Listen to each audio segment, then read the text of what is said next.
हरीश प्रताप सिंह जी लखनऊ से। राधा वल्लभ श्री हरिवंश महाराज। राधा वल्लभ श्री हरिवंश महाराज जी, आत्मा एवं मन दोनों सूक्ष्म एवं अस्पर्शनीय हैं, तब मन आत्मा पर क्यों हावी हो जाता है, जबकि आत्मा ईश्वर का अंश है जो कि अविनाशी एवं ऐश्वर्य? नहीं, आत्मा पे हावी नहीं होता, आत्मा तक इसकी पहुंच ही नहीं, परिचय नहीं। आप ये कैसे बोल रहे हैं उल्टी बात?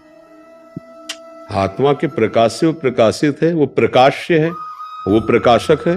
प्रकाश से प्रकाशक तक कैसे पहुंच जाएगा? मन की गति ही नहीं आत्म तत्व तक। केवल कल्पना थोड़ी अध्यात्म में की जाती है। तस्मात् शास्त्रम प्रमाणम ते, इंद्री प्रकाशित है मन से, मन प्रकाशित है बुद्धि से, बुद्धि का संचलन होता है अंतःकरण के आम धर्म से, और इन चारों को जो प्रकाश मिल रहा है वो आत्म तत्व से मिल रहा है। ये आत्म तत्व तक नहीं पहुंच सकते। इनका त्याग करने पर अपने आप से अपने आप का ज्ञान होता है, इनसे थोड़ी ज्ञान होता है। और भक्ति के द्वारा इन्हीं को प्रभु में अर्पित करके इनसे अपनापन हटा लेने से अपने स्वरूप का बोध हो जाता है। तो हमें लगता है कि सुना है कि पढ़ा है। सुने महाराज। हाँ, तो गलत सुना भी। महाराज जी, शायद इनका आगे भाव ये है कि मन इतना प्रभावशाली हो जाता है कि वो आत्म तत्व अपने आप में एक वो रखता है, बट आत्म तत्व शब्द मत बोलो। देहाभिमानी आपको सताता है, देहाभिमानी को सताता है। जो देह भाव में आप पुरुष बने बैठे हो, आप ना पुरुष हो ना स्त्री हो। आत्म तत्व की जब वार्ता करोगे तो स्त्री पुरुष नहीं है, समझ रहे हो? आप इस समय पुरुष भाव में बैठे हुए हो, अब आपको सताएगा। आत्म तत्व पर इसका कोई प्रभाव है? कहाँ है? ना वो कभी मलिन हुआ है, ना कभी मलिन होगा, ना उसके ऊपर किसी का आक्रमण है, ना कोई आक्रमण कर सकता है। नैनम छिन्नन्ति शस्त्राणि नैनम दहति पावका न चैनम क्लेदन्त्यापुन शोष्यति मारुता। आपको पता है ये काम कहाँ रहता है? ये नाना प्रकार के विषय विकार कहाँ रहते हैं? अहम में। हाँ, अंतःकरण का जो अहम है, जो मैं शुद्ध ब्रह्म है वहां नहीं, अंतःकरण में जो मैं है उसमें रहते हैं। ये सत्संग में एकांतिक में कई बार चर्चा हो चुकी है।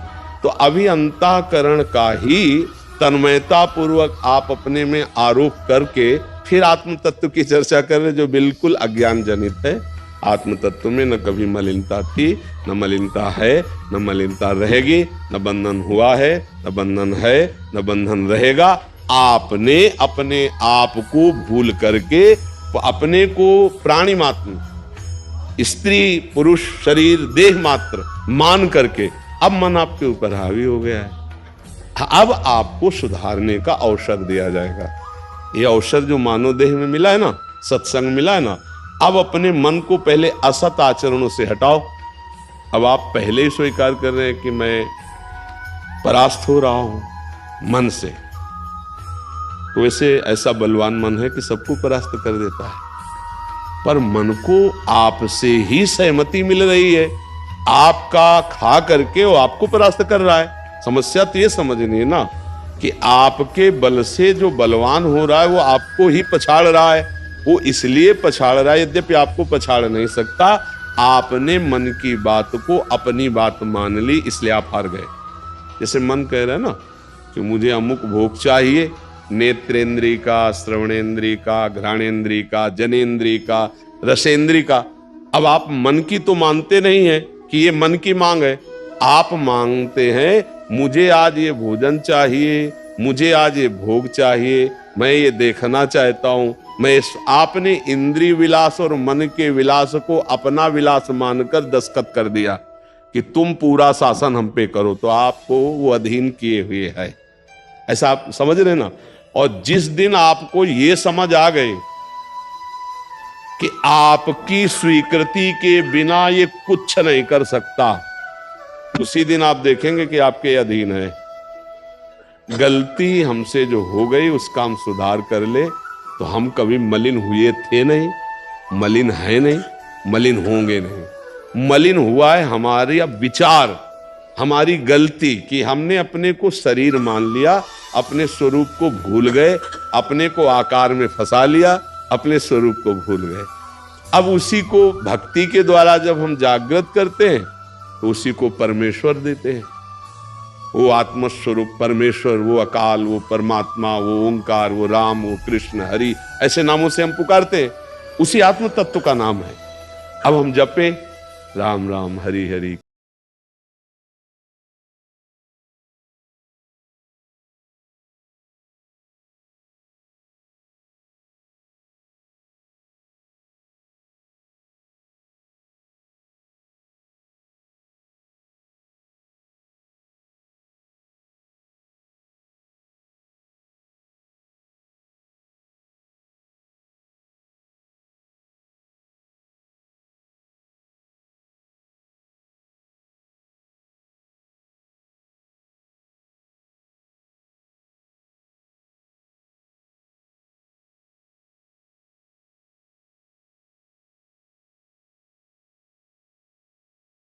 संसार मायामय है, लेकिन अंदर मिठास है कि संसार में सुख है, कुछ अनुभव नहीं होगा, केवल उपदेश कर लो, उपदेश सुन लो, रहोगे भोगों में ही, मन का मनोरंजन भोगों में होगा, परमात्मा में नहीं। अगर ये बात समझ में आ जाए कि नाम जपने से हमारे अंदर अध्यात्म बल आएगा, जो भूले हुए हैं, जैसे हमें पता है कि ये कार्य नहीं करना चाहिए पर हम कर रहे हैं, तो ऐसा लगता है कोई हमसे जबरदस्ती करा रहा है। जैसे पूछे कि यार मुझे बिल्कुल इच्छा नहीं थी, पर कोई ऐसा लगता है कि क्या दिमाग में हो जाता है और जबरदस्ती मेरे से हो जाता है। हाँ, जैसे बाद में क्रिया के बाद नहीं होती कि कोई मुझसे ऐसा करवा, वो सही पूछो, कोई भूत नहीं है, कोई देवता नहीं है, सुख की इच्छा है। हम कह रहे हैं कि नहीं करना चाहिए, लेकिन अंदर से हमारे बैठा हुआ कि इसके भोगने में सुख मिलेगा, अब आप नहीं रोक सकते। अब आप उस क्रिया में उतरेंगे, आज नहीं तो कल, कल नहीं तो परसों। और आपके अंदर जब ये बैठ गया कि उसमें सुख नहीं है, तो आप गलत भोगों के बीच में बैठे हुए भी निर्विकार रहेंगे।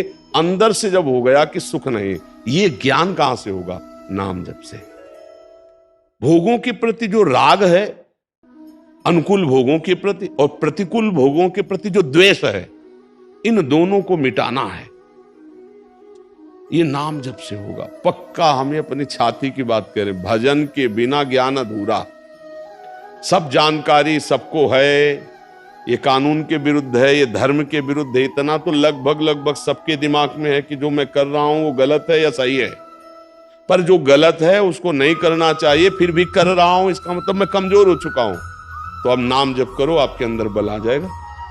आप जहां चाहोगे वहीं मन को रोक दोगे, जहां चाहोगे वहां इंद्रियों को रोक दोगे। साधना करके कुछ नई उपज नहीं होती, जो है उसी का अनुभव होता है। हाँ, जो जैसे हम किसी सरोवर के पास गए प्यासे, और वहां एक बूंद पानी नहीं दिखाई दे रहा, हरा हरा हरा हरा, ऊपर में छोटी छोटी पत्तियों वाली होती। अब अगर विवेक है तो हरा हटाइए और हटा के छोड़ दो, वो फिर उसी में आ जाएगा। आप काफी देर हटाइए और जब वो सब हट जाएगा तो निर्मल जल है, आराम से पी लीजिए। आपके अंदर ज्ञान भरा है, पर ऊपर काई लगी काम की, क्रोध की, लोभ की, मोह की, मद की, मत्सर की। अब इनको ज्ञान के द्वारा हटाना है। अभी हटा के वैसे आ गए, फिर आ गए, इनको निरंतर हटाना है।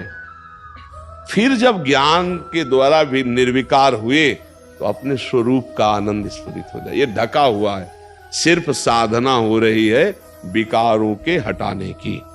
विकार हटे तो आनंद में तू था, आनंद में है, आनंद में रहेगा। अपने को भूल करके बाहर जो हम भटक रहे हैं, इसी भटकन को मिटाने का नाम अध्यात्म है। दान पुण्य स्नान जितने सब हैं, सब बाहरी बातें हैं। इनके द्वारा पवित्र होकर के सत्संग के द्वारा हम अब ये समझें कि हमारी भूल कहाँ मिटी। आप तीर्थों में भ्रमण करें और रुपया पैसा बांट दो, खूब दान पुण्य कर दो, भूल मिटी क्या? और बढ़ गई कि मैं दानी हूं।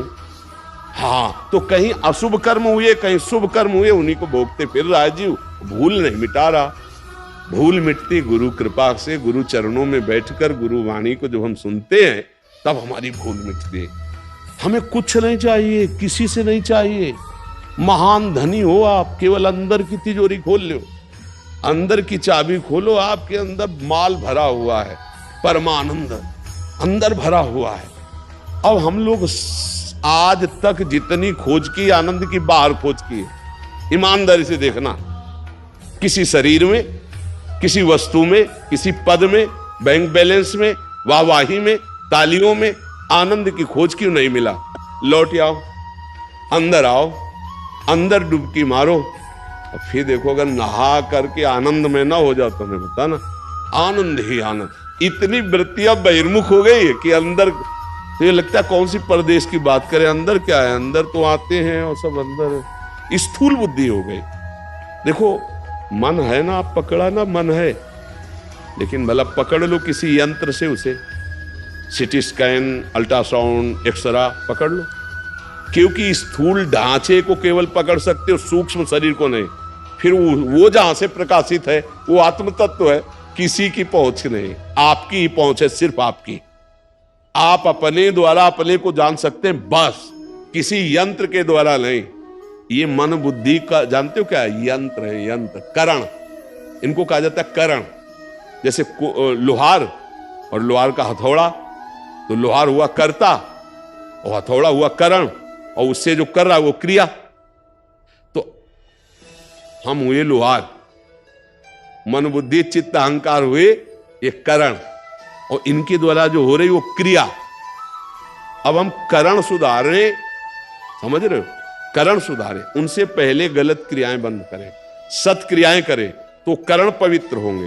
अब चूंकि चैतन्य जहां वो पवित्र हुए तो आपका त्याग हो जाएगा, उनसे संबंध खत्म। अपवित्र मन से राग होता है और पवित्र मन से त्याग होता है। जितना मन पवित्र होता जाएगा उतना ही आप मन से अलग होते जाएंगे, ये पहचान है। जितना आपका मन पवित्र होगा उतने आप मन से अलग होते जाओगे। जितना मन से अलग होंगे उतना ही मन परमात्मा में लगना चाहेगा। आप देख लेना, आप जितना मन में रम रहे उतना ही मन अपवित्र है, उतना ही मन संसार में लगा हुआ। ये अंदर की बातें हैं, पढ़ी लिखी नहीं। आपका जितना मन से दुलार होगा, प्रेम होगा, उतना ही वो गंदा करेगा मन आपके हृदय को, आपको सताएगा, आपको जलाएगा। आप जितना उससे हटेंगे उतना ही वो पवित्र होगा, उतना ही वो परमात्मा में लगेगा और आपको आनंद की प्राप्ति होगी। अब मन से हट कहां पाते हैं? मन का आज इस होटल का खाएंगे, अब रोक के दिखाओ, वो 1000 बार रखेगा आपके सामने, और आपको उस होटल की सीन और होटल के भोजन का स्वाद अगर पाया है कभी भी, तो पानी आ जाएगा मुंह में, क्यों चलना पड़ेगा नहीं चलना पड़ेगा, वो आप पहुंचा देगा। क्यों? क्योंकि आपने मान लिया कि मैंने पाया है और मैं पाऊंगा। आप मन को मन न मानकर मैं में मिला लिया, अब आपकी वो जहां ले जाना चाहेगा वहां होगा। अध्यात्म मन को सुधारने के लिए है, और ये सुधरता इससे अलग होने पर। ये चाल है, ये युक्ति है। मन में तदात्म होकर कभी मन से हटा नहीं जा सकता। मन से हटकर मन को परमात्मा में लगाया जाता है। मन से मिलकर विषय भोगा जाता है, मन से हटकर मन को हटा के परमात्मा में लगाया जाता है। हट के, जैसे मन कह रहा है कि अमुक भोग हम भोगेंगे, नहीं, बहुत भोग चुका है, अब नहीं, अब तो तुम्हें राधा राधा राधा राधा कृष्ण कृष्ण हरि हरि, अब तो नाम जपना है और सच्चा आचरण करना है। अच्छी बात कहोगे तो तुम्हारी बात मानेंगे, बुरी बात कहोगे तो मर जाऊंगा, कभी नहीं मानूंगा। वो फिर फुसलाएगा, देख लो, और जलाएगा। आप उसको चुपचाप सह जाओ, किसी से कहो मत, वो आपके अधीन होता चला जाएगा। लेकिन इतनी हिम्मत केवल अध्यात्म वाले में होगी, दूसरे में नहीं हो सकती। इसी में संसार फंसा है। तो अगर नाम जप करोगे, आहार शुद्ध रखोगे, संग सही रखोगे, और ये बात ध्यान रखोगे, मन की मांग अलग है, मैं मन नहीं हूं। मन की मांग को हमें निर्णय करना है कि गंदी बात की मांग कर रहा है या अच्छी बात की। अच्छी बात की तो सपोर्ट कर दिया, गंदी बात की तो मना कर दिया, तो आप अध्यात्म में आगे बढ़ जाएंगे। बिल्कुल सरल भाषा में बता रहे हैं महाराज जी। जैसे आप मन के ऊपर ये बात बता रहे हैं, मतलब बड़ा कठिन पड़ता है महाराज जी, ये मन की ये जो हमारा मन और इंद्रियां जहां हमको फंसा दिए, वहां से हटना बड़ा कठिन इसलिए लग रहा है कि वो हमें अपनी मांग लग रही है। इसलिए अगर हम अपने थोड़ा स्वरूप को समझे कि खान पान विभाग, जैसे पानी है, अन्न है, वायु है, ये प्राणों का धर्म है। भूख प्यास प्राणों का धर्म है। ये देखना है, ये सुनना है, ये भोगना है, ये इंद्रियों का धर्म है। मन इन 5 ज्ञानेंद्रियों के साथ 5 कर्मेंद्रियों से मिलकर कर्म कराता है। ये हमें पूरा सिस्टम अच्छाई के लिए मिला है। हम अच्छे कर्म करें, कर्म ही करना है, अच्छे कर्म करें। हमें रसेंद्री को देना, भूखे नहीं मारना है, तो अच्छा प्रसाद पवाएं उसको। गंदा अभक्ष पदार्थ क्यों पवाए? अभक्ष अब पी के नाली में पड़े हो, लड़खड़ा रहे हो, ये कोई तरीका है? अरे भैया, 100 रुपया के अंगूर लेके जाते और घर में अपने बच्चों को, पत्नी को देते, कितना बढ़िया रहता। ठाकुर को भोग लगाते, आपस में मिलके पाते। हमारे को बुद्धि मिली, मन मिली, इंद्रियां मिली है, हमारे को शरीर मिला है, तो हम अच्छे काम करें। 100 रुपया किसी गरीब की दवाई में लगा देते, 100 रुपया किसी जो बीमार है, कष्ट पा रहा है, उसको दे देते। किसी गरीब के घर में एक दिन का भोजन होता 100 रुपया का, और 100 रुपया का पी के और अपमान सहते हुए गंदे आचरण कर रहे हो। ये हम लोग अपनी बुद्धि को, अपने मन को छूट दे दी। अब वापस लौटना बड़ा कठिन होता है। लेकिन आप लौटना चाहें तो लौट सकते हैं, आप में ताकत है। जैसे आप नीचे उतरे ऐसे ऊपर चढ़ सकते हैं आप। पर आप चढ़ना नहीं चाहते कि यार अब हमारे बस की बात नहीं, यार हम नहीं रह सकते, हम इसके बिना नहीं रह सकते, हम इसके बिना, ये इंद्रियों ने फंसा लिया। आप यद्यपि परमात्मा स्वरूप हो, आपको कुछ नहीं चाहिए।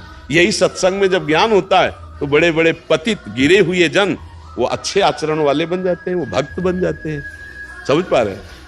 ये नहीं है कि कठिन है लेकिन होगा नहीं, ऐसी बात नहीं है। हाँ, असंभव नहीं कि भाई होगा ही नहीं, कठिन तो है, कठिन तो है। इसलिए कठिन कि हमारा अभ्यास है। एक एक चीज अपना प्रभाव प्रकृति की रखती है। किसी भी वस्तु का अगर तुमने सेवन जीवन में किया है तो उसकी याद आएगी और वो आपको घसीटेगी। सोचो, आपने तो कई जन्मों से आप भोग ही भोगते चले आए, तो अब मन को हम सीधे परमात्मा में कैसे लगा पाएंगे? अभ्यास करें हम।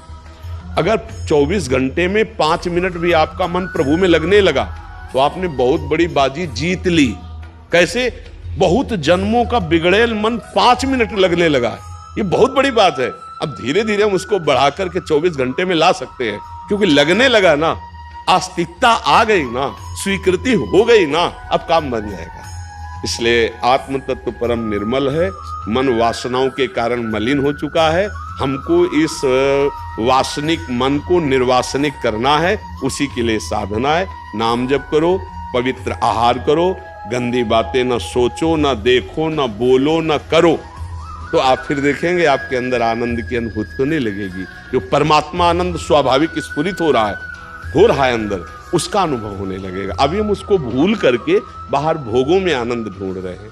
जी। एकता जी, विनोद कुमार जी। राधा वल्लभ श्री हरिवंश। राधा वल्लभ श्री हरिवंश। गुरुदेव, आपके चरणों में कोटि कोटि प्रणाम। गुरुदेव, मैं सहचरी भाव से अपने प्रिया प्रीतम की उपासना करती हूँ। वह जिनसे इस शरीर का विवाह होना है वो भी आए हैं, वे गौड़िया मार्ग के उपासक हैं। वे भी अगर सहचरी भाव से ही मेरे साथ लालजू और प्रियाजू की सेवा करें तो सेवा पद्धति में बदलाव से कोई अपराध तो नहीं बनेगा महाराज जी? हम दोनों कैसे एक गौड़िया संप्रदाय से हैं, एक आपके उसमें भी तो प्रिया प्रीतम की उपासना है, गौड़ेश्वर संप्रदाय में भी तो प्रिया प्रीतम की उपासना है। तो इसमें मुझे लगता है कि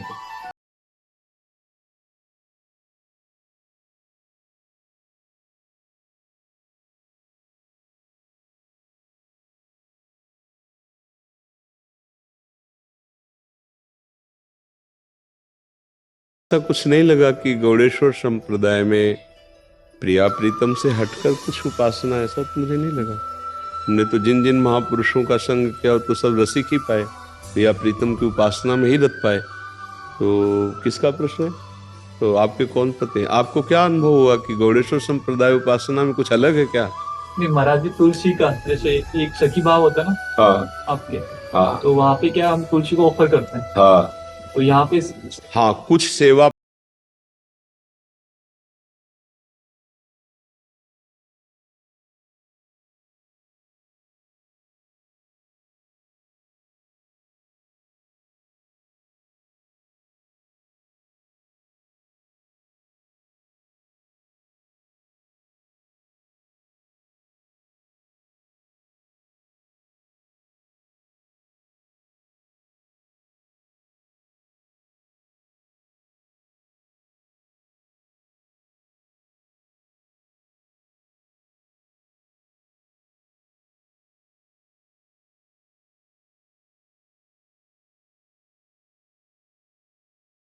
सेवा में बर्ताव करना। तो हमारा पहला सेवा का हर विधान अपनी लाडली जू से होता है। अच्छा, शायद आपके यहाँ सबसे पहले लालजू को होता है, क्यों? मतलब इस पर थोड़ा अंतराय हो जाएगा, होता है ना, पहले लालजू, हमारे यहाँ पहले श्रीजू, पहले लालजू ले पहले श्रीजू। अगर स्नान तो पहले श्री जी का, श्रृंगार तो पहले श्री जी का और फिर लालजू का होता है। पद्धति है आचार्यों के द्वारा, भाव के द्वारा पद्धति है। अच्छा, तुलसी जी का श्रृंगार होता है, श्री चरणों में अर्पित की जाती है। सखी भावना ना, वृंदा सखी है, वो भोग में नहीं। अच्छा, बाहर तो बिन तुलसी हरि एक न मानी, नमो नमो, तुलसी महारानी नमो नमो, बड़ी महिमा है। तो ये पद्धति सेवा में तो आ जाएगी, बकायदा भाव से दोनों प्रिया प्रीतम की ही उपासना करते, सेवा पद्धति में तो ऐसा आ जाएगा। अब जैसे हमारे यहाँ सेवा पद्धति में 8 पहर श्री जी को दुलार करना है, नित्य निरंतर दुलार करना है। किसी तिथि, किसी वार, किसी ग्रह नक्षत्र, किसी राहु केतु ग्रहण, इनका किसी भी तरह का कोई व्यवधान नहीं।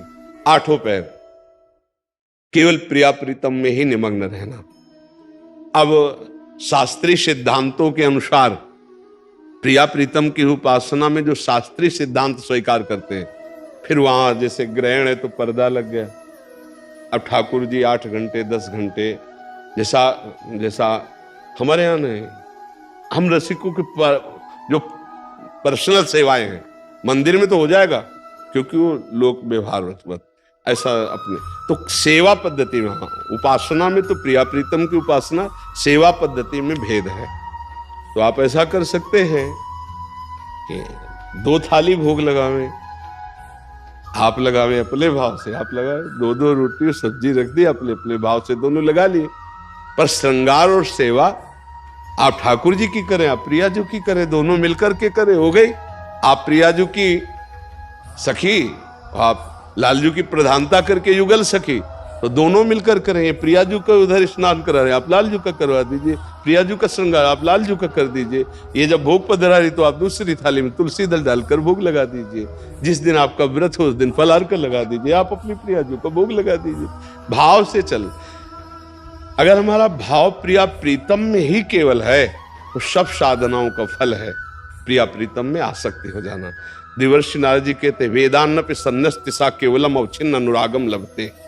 जो वैदिक सिद्धांतों का भी पूर्ण रूप से त्याग करके प्रिया प्रीतम के अनुराग रस में वो केवलम अवच्छिन्न अनुरागम लभते। वैदिक सिद्धांतों के लिए तो भगवान ने कहा त्रिगुण विषया वेदा निस्त्रिगुण भवार्जुन। जो वेद कर्मकांड का जो सिद्धांतों का वर्णन करते हैं अर्जुन, वो त्रिगुण के अंतर्गत जो करते हैं उसका त्याग करके त्रिगुणातीत स्थिति को प्राप्त हो। त्रिगुण विषया वेदा निस्त्रिगुण भवार्जुन। और ये वृंदावन है, ये तो त्रिगुणातीत है ही, ये तो प्रेम का राजधानी, प्रेम का यहाँ राज्य है।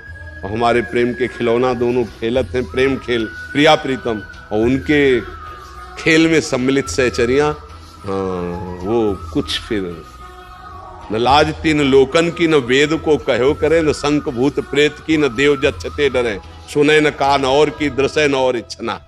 तो प्रीति का यहाँ साम्राज्य है, वृंदावन है, ये प्रेम राजधानी है। जय जय वृंदावन राजधानी, जहां विराजत मोहन राजा, श्री राधा श्री रानी। जय जय वृंदावन राजधानी, सदा सदा सनातन इक रस जोरी, महिमा निगम न जानी। ये जो हमारी लाडली जो ना, अलक्षम राधाख्यम निखिल निगमई रप्यति तराम, रसाम बोधे सारम किमपि सुकुमारम विजयते। अलक्षम वेद भी जिस परब्रह्म परमात्मा तत्व का नेति नेति करके वर्णन करता है, उसके हृदय का प्रेम मूर्तिमान सांद्रानंद घन प्रेम मूर्ति किशोरी हमारी श्री लाडली जी महाराज। जो रस नेति नेति श्रुति भाख्यो, ताको तयाधर सुधारस चाख्यो।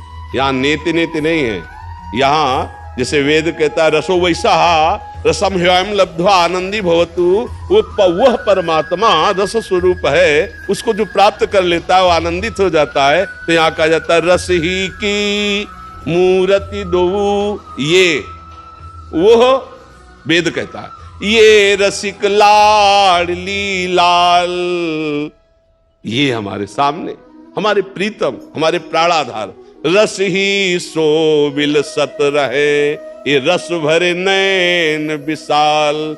छैल छबीली लाडली, छैल छबीलो लाल, छैल छबीली सहचरी, मनो प्रेम की माल। जहां की हम उपासना करते हैं, न देवैर ब्रह्माद्यैर न खलु हरि भक्तैर, न सुहृदा दिविर्यद्वै राधा मधुपति रहस्यम सुविदितम, तयोर्दासी भूत्वा तदुपचित केली रसमहो, दुरंताः प्रत्याशा हर हर दृशुर गोचरे तुम। जो हमारे गोचर है वो इनको अगोचर है। न देवैर ब्रह्माद्यैर न खलु हरि भक्तैर, न सुहृदा दिविर्यद्वै राधा मधुपति रहस्यम सुविदितम। न देवताओं को सौभाग्य है, न ब्रह्मा जी को, न हरि भक्तों को भी, क्योंकि सखा और दास थोड़ी अंदर प्रवेश पाते हैं। वहां तो श्री जी की किंकरी दासी मंजरी इन्हीं का प्रवेश होता है, सखाओं का भी तो प्रवेश नहीं है। सखाओं के लिए गोष्ठ वृंदावन, फिर गोपी वृंदावन, 3 वृंदावन का श्रीपाद प्रबोधानंद जी ने वर्णन किया। और फिर राधा निकुंज वाटी वृंदावन, जिसमें नित्य सहचरियों के द्वारा सेवित श्री प्रियालाल।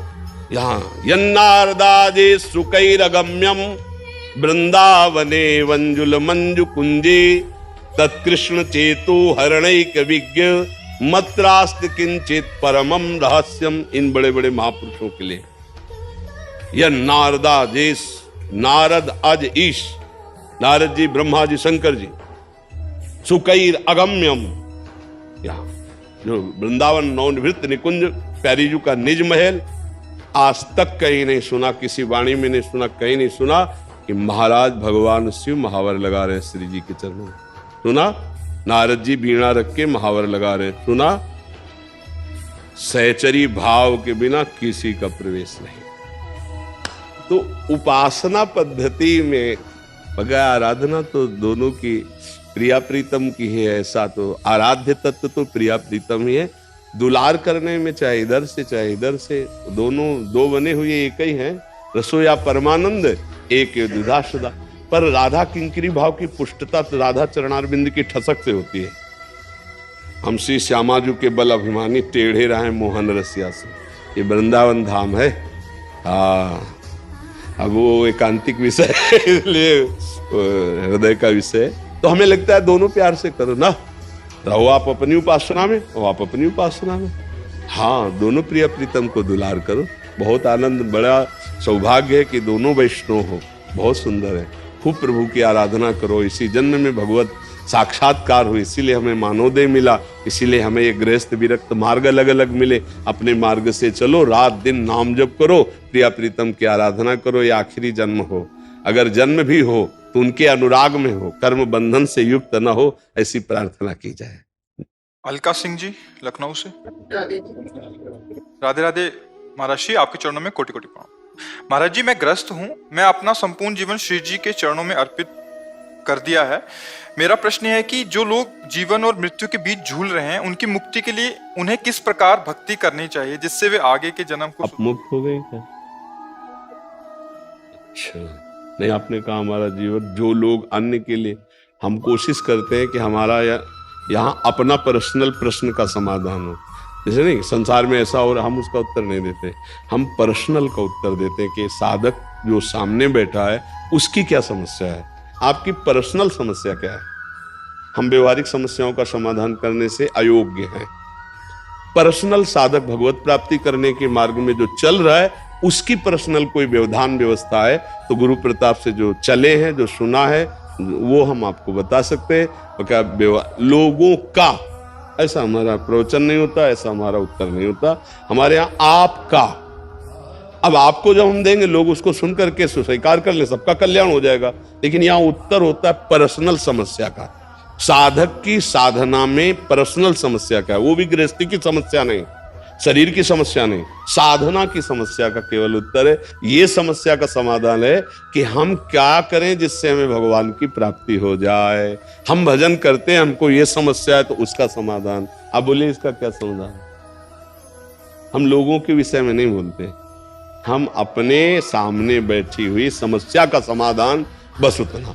हाँ, कभी जैसे आया नए बच्चे प्रश्न के तो कह देते, आज हमारी समाज में जो वातावरण चल रहा है ये बहुत हानिकारक है, ब्रह्मचर्य का नाश और इस तरह का फ्रेंड बनाना और इस तरह के आचरण करना, ये ना पहले थे ना हमारे शास्त्रों में। भाई, इसका सुधार करो। ऐसे तो हो सकता है जब बच्चे बैठे हो, बकाया व्यवहार शून्य जीवन रहा है, व्यवहार का हमें ज्ञान है नहीं, तो परमार्थ के विषय में पूछा जाए तो उत्तर दे सकते हैं। सबका कल्याण कैसे होगा तो महर्षियों से, शास्त्रों में बहुत वर्णन है। अपना पर्सनल बताएं कि हम साधन भजन करते हैं, हमको ये समस्या है, अब हम आगे कैसे बढ़ें, तो वो गुरु प्रताप से जो पता है वो बता देंगे। तो इसलिए इस प्रश्न का आप या तो सुधार करके पुनः प्रश्न कीजिए, आपको क्या समस्या है?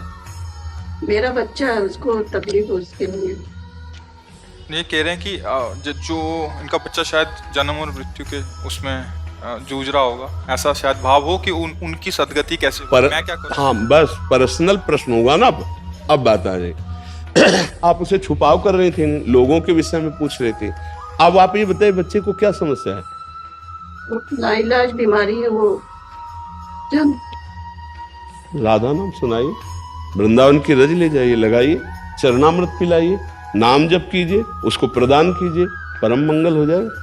समझ पाई? अकाल मृत्यु हरणम सर्वव्याधि विनाशनम श्री कृष्ण पादोदकम पीत्वा पुनर्जन्म न विद्यते। महारानी जी का, लाल जी का चरणामृत ले जाइए, वृंदावन की रज ले जाइए, उसके शरीर में रोज रज लगाइए, चरणामृत पिलाइए और कान के समीप बैठ के राधा राधा राधा राधा गाइए और नाम जप कीजिए, उस जीवात्मा को दीजिए जो पुत्र रूप में आया, परम मंगल हो जाएगा। समझ गए आप? तेजी शर्मा जी, पूना से, हिमाचल प्रदेश से। श्री हरिवंश महाराज जी, घर में विराजमान ठाकुर जी की सेवा एवं श्रृंगार में वृंदावन की सेवा प्रणालिका का अनुसरण करना चाहिए, या जिस स्थान पर हम निवास करते हैं वहां के मौसम के अनुसार श्रृंगार एवं वस्त्र इत्यादि धारण करवाने चाहिए। उदाहरण के तौर पर हिमाचल में सर्दी लंबे समय तक रहती है और वृंदावन में बसंत के आगमन से ही शीत ऋतु का श्रृंगार। स्थान के अनुसार, स्थान के अनुसार। अब जैसे वहां सर्दी पड़ रही है तो वहां पोशाक भी और स्नान आदि के लिए जल भी, भोग सामग्री भी वैसी है, क्योंकि स्थान के अनुसार, अगर स्थान भेद में ऋतु का भेद है तो हमें सेवा पद्धति के अनुसार भावना करनी है। जैसे सेवा पद्धति की भावना क्या है? आत्मवत, पुत्रवत, प्रीतम, कांतवत। तो जैसे हमारा पुत्र है, उसे स्नान कराना है और सर्दी है तो हम कैसे स्नान कराएंगे? उसको उचित जल, क्योंकि उसको पता नहीं है कि उसको कैसे स्नान कराना है, तो हम देखेंगे कि हाथ डाल के देख, हाँ अभी थोड़ा ठंडा और मिलाना चाहिए, अभी थोड़ा गर्म और। शरीर आत्मवत, हमारे शरीर को जैसा जल अनुकूल पड़ा वैसे हम प्रियालाल के स्नान में प्रयोग करते हैं। जैसा हमें प्रिय भोजन लग रहा वैसे हम अपने पुत्र को जैसे पवाते हैं, ऐसे पुत्रवत नौ किशोरी नौ किशोर प्रभु को जब भोग लगाते हैं तो हमारा दुलार भाव रहता है। जब हम स्नान कराते हैं दुलार भाव रहता है। जब हम श्रृंगार कराते हैं तो अनुकूल कौन? अब जैसे सर्दी का समय में ढेर सारे पुष्प चढ़ा दे, नहीं, ठंडे हैं पुष्प, तो हमको आत्मवत, अगर अपने को ठंडी में वो जिसमें वाष्प पड़ी हुई है ऐसे ठंडे फूलों की माला पहनाई जाए तो कैसा लगे? नहीं है, ठंडी है, तो हम अपने प्रभु को कैसे पहना दें? तो यहाँ तो बसंत से अनुकूल हो जाता है, तो किसका प्रश्न है? हाँ, तो जैसे उधर है अनुकूलता नहीं है ऋतु की, तो आप अपने ऋतु के अनुसार वहां चलें। जैसा वहां का वातावरण है वैसे प्रियालाल को भोग लगाएं, वैसे प्रियालाल का स्नान करें, वैसे प्रियालाल की पोशाक। अब जैसे अभी पीछे सर्दी थी तो सामने अंगीठी और गर्म कपड़े। अब जैसे ऋतु का परिवर्तन हुआ तो वो सब हट करके अब शीतलता और चुनरी ऐसे हल्के। लेकिन अगर वहां अब भी ठंडी पड़ती ही होगी तो वहां आपको गर्म कपड़े ही पहनाने हैं। यहाँ के वृंदावन के अनुसार नहीं, वहाँ ऋतु के अनुसार चलाना। और जी कुछ प्रदेश ऐसे जहाँ सतत ठंडी ही होती रहती है, वहाँ वैसी ही पोशाक पहना है। हाँ, आत्म सेवा करनी उसमें। बस जैसे देखो, जो भगवान मान करके पुण्य लाभ के लिए करते हैं उनकी बात नहीं है। ये जो भाव कर रहे हैं सेवा का, ये सेव्य है प्रभु और ये सेवक हैं। वो बड़ा ये जो संबंध होता है इसमें प्रभु अधीन हो जाते हैं। और जैसे भगवान मान के किया जाता है तो 1000 रुपये की सामग्री चढ़ाओगे तो 1 लाख की फेंक देंगे, वो 1 लाख की करोगे तो 1 करोड़ की फेंक देंगे, तो माँ लक्ष्मी पति हैं। लेकिन जो सेवा की जाती भाव से, उसमें वो ये नहीं देते, वो अपने आप को दे देते हैं। हाँ, धीरे धीरे जब सेवा रंग लाती तो स्वप्न में आदेश करने लगते हैं, आज रजाई नहीं उड़ाई, बहुत ठंडी लग रही। उपासक जाता, अरे आज तो रजाई उड़ाना भूल गए थे। ठाकुर जी स्वप्न में बताने लगते हैं, आज पानी नहीं रखा शयन में, मुझे प्यास लगी थी। ठाकुर जी बताने लगे, मतलब हमारी सेवा ठाकुर जी स्वीकार करने लगे। तो ये अपनेपन की सेवा है, इसमें स्वयं प्रभु अधीन होते हैं। और जो पुण्य भाव से भगवान की जाती है उसमें भगवान ढेर सारी भोग सामग्री और अर्थ आदि की भारी व्यवस्था कर देते हैं। ऐसे बहुत कम जन होते हैं जो प्रभु को दुलार करने के लिए प्रभु की सेवा करते हैं। बकाया प्रभु से व्यापार करने के लिए तो सेवा बहुत लोग करते हैं, व्यापार 1 दिया 4 की आशा रख करके, तो वो सेवा का कोई खास महत्व नहीं। महत्व है इस सेवा का जिसे हम आत्मवत दुलार करते हैं प्रभु को अपने, उसमें प्रभु अधीन हो जाते हैं। इसमें भक्ति है, इसमें प्रेम है, इसे प्रभु से अपनापन है कि मेरे ठाकुर जी को सर्दी लग रही है तो भले वृंदावन में बसंत ऋतु आ गई, लेकिन वहां हमको वस्त्र वैसे ही रखने हैं जो सर्दी के अनुकूल हो कि ठाकुर जी को सर्दी न लगे। भाव है ना, भाव का सारा खेल है जी। देखो आप लोगों का यहाँ आना, समय देना, ये प्रभु की कृपा से है। आप लोग हमारी प्रार्थना मान लीजिए, कोई भी अगर इसमें से शराब पीता हो, मांस खाता हो, पराई माता बहनों की तरफ बेविचार दृष्टि से देखता हो और जुआ खेलता हो, इन बातों को छोड़ दीजिए। अगर आप हमारे पास आए हैं, आप हमारे पूज्य हैं, आप हमारे प्राणधन हैं, भगवान की कृपा से आपका यहाँ आना हुआ है। साधु संग का लाभ क्या होता है?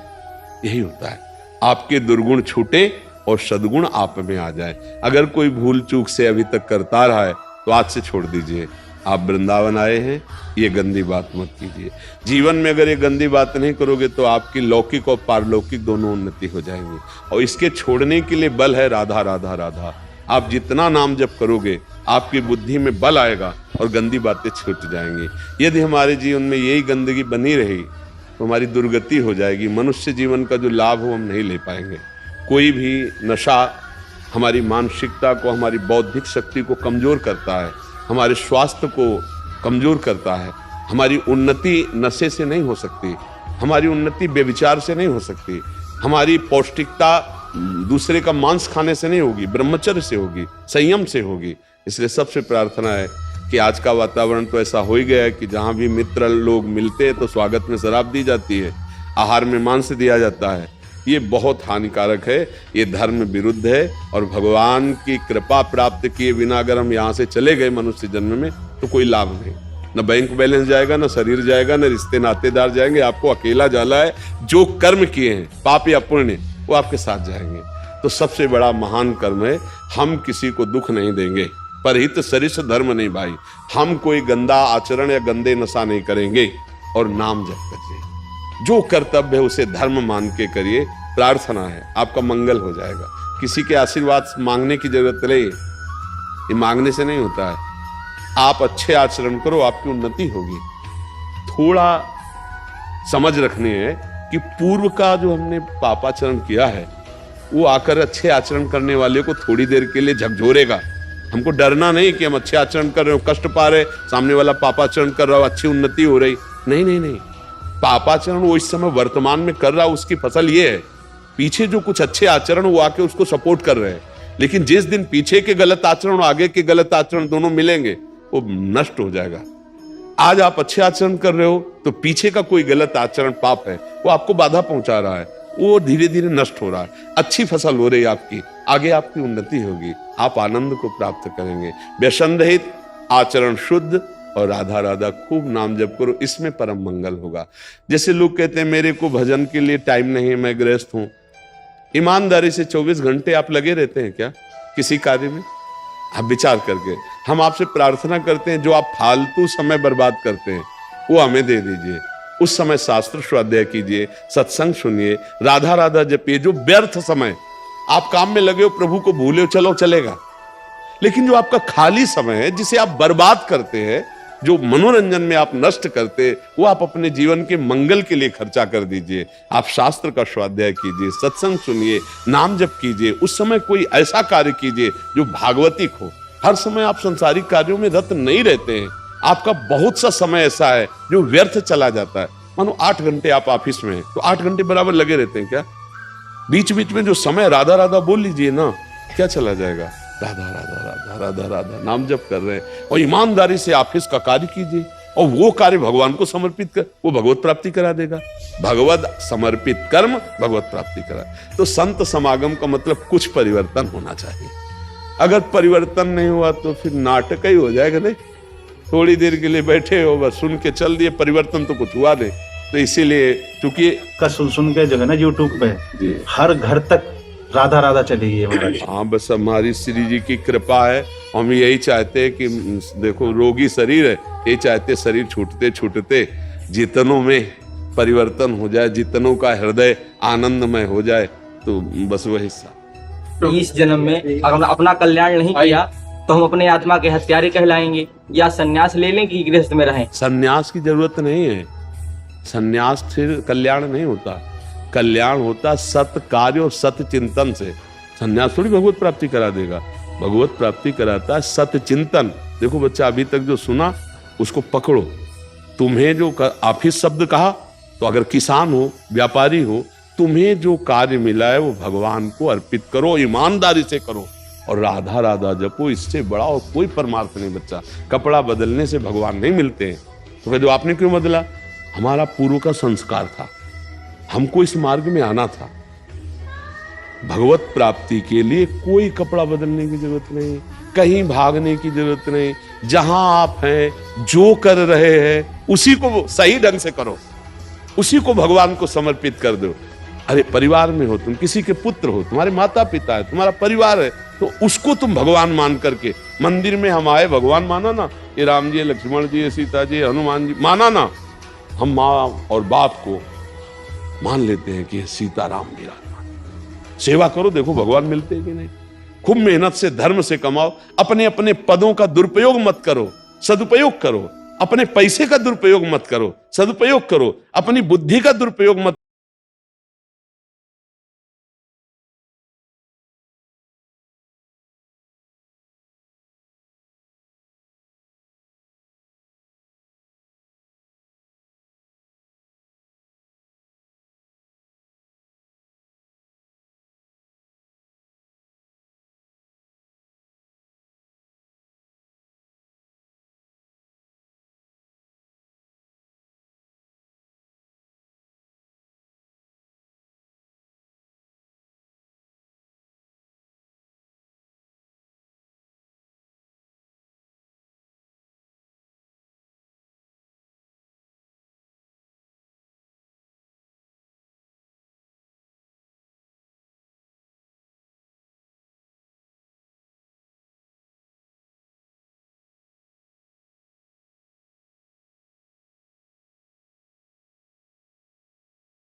हो गए, तो हम इनके ऊपर समर्पित हैं कि इनकी कोई भी गलती इनको परास्त न कर पावे।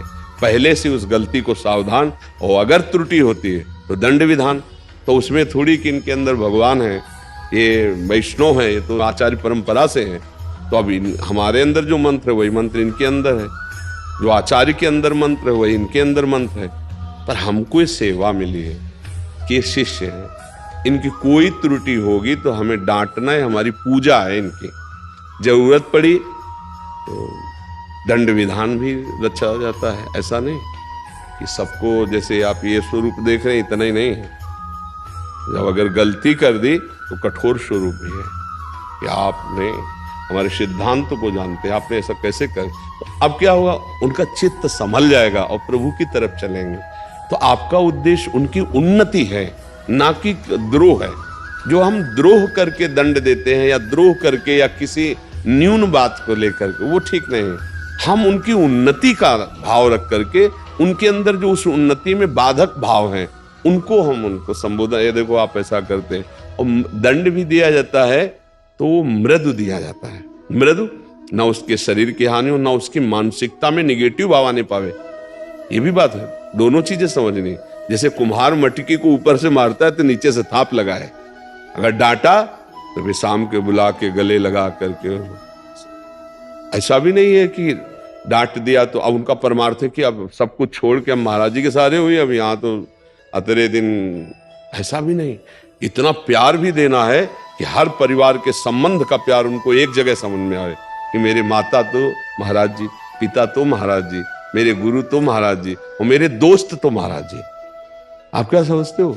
इन बच्चों को ऐसे थोड़ी रखते हैं, इनको अच्छे अच्छे पदार्थ पवाकर पुष्ट भी करना है, पर इनके दोष रहने नहीं देने कि तुम खाओ और उद्दंडता करो। तो अब जैसे जो है कभी उद्दंडता, निगेटिव भाव नहीं आने चाहिए। तो जैसे विद्यार्थी है, उसको ये भाव अंदर से इतना दुलार कि गुरु जी हमें बहुत दुलार करते हैं, और अगर हम गलती करेंगे तो पीट भी देंगे। वो हमारे लिए अपराध नहीं है, वो हमारी सेवा है। अपराध तब होगा जब वो गंदा बात करे और हम देखते रह जाएं, तो हम अपने धर्म से चूक जाएंगे। ये बात है, हमें कोई भी गलत कार्य बर्दाश्त नहीं करना अपने शिष्यों में।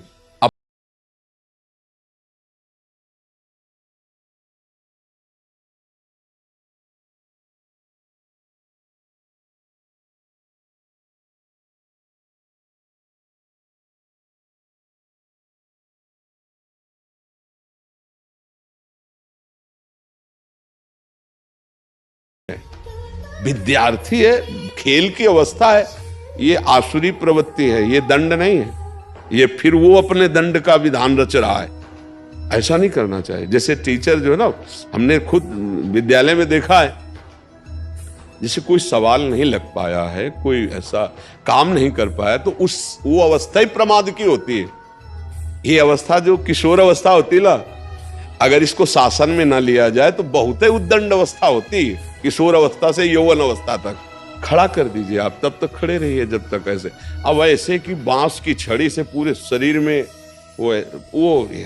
ये क्रिमिनल के साथ व्यवहार होता है। ये मतलब शासन विभाग का, गुरु विभाग का दंड विधान होता है।